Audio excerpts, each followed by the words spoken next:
మాజీ మంత్రి పేర్ని నాని కుటుంబం మెడకు రేషన్ బియ్యం వివాదం చుట్టుకుంది.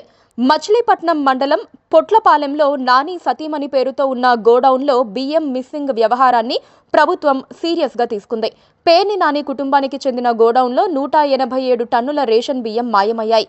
అయితే తమ గోడౌన్లో మాయమైన బియ్యం ధర ఎంతో చెప్తామని కృష్ణా జిల్లా జేసీకి లేఖ రాయటం సంచలనంగా మారింది. తాము తప్పు చేయలేదు కాబట్టే బియ్యం మాయంపై లేఖ రాశామన్నారు పేర్ని నాని. అడ్డంగా దొరికిపోయాక బుకాయించటం దేనికని ప్రశ్నిస్తోంది అధికార పార్టీ.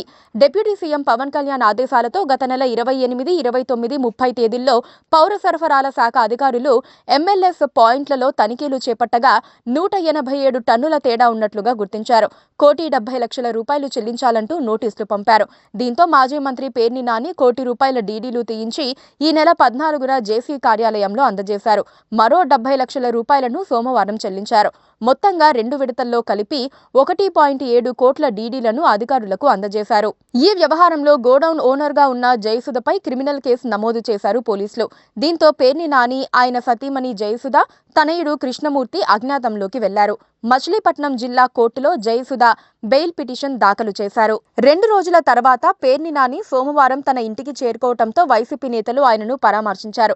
బియ్యం లెక్కల్లో తేడాలు ఎందుకు వచ్చాయో తనకు తెలియదన్నారు పేర్ని నాని. తాము తప్పు చేయలేదు కాబట్టే బియ్యం మాయంపై లేఖ రాశామని పేర్ని నాని చెప్పారు. పేర్ని జయసుధ పేరుతో రేషన్ నిల్వలు ఉన్న గోడౌన్ను అధికారులు స్వాధీనం చేసుకున్నారు. బియ్యాన్ని మార్కెటింగ్ గోడౌన్లకు తరలించారు. తర్వాత లెక్కలు చూసి తేడాలుంటే కేసులు పెడతామన్నారు అధికారులు. తమ నేతలను కూటమి ప్రభుత్వం టార్గెట్ చేసి కక్ష సాధింపు చర్యల్లో భాగంగా వేధింపులకు పాల్పడుతుందని వైసీపీ నేతలు ఆరోపిస్తున్నారు. పేర్ని నాని కేసులో కక్ష సాధింపులేమీ లేవన్నారు మంత్రి నాదెండ్ల మనోహర్. 4,000కు పైగా బ్యాగులు మిస్ అయినట్టు గుర్తించామన్నారు. దర్యాప్తు తర్వాత చట్ట ప్రకారం పేర్ని నాని కుటుంబంపై చర్యలుంటాయన్నారు. Please subscribe to KTV Telugu. KTV Telugu. KTV Telugu. KTV Telugu channel.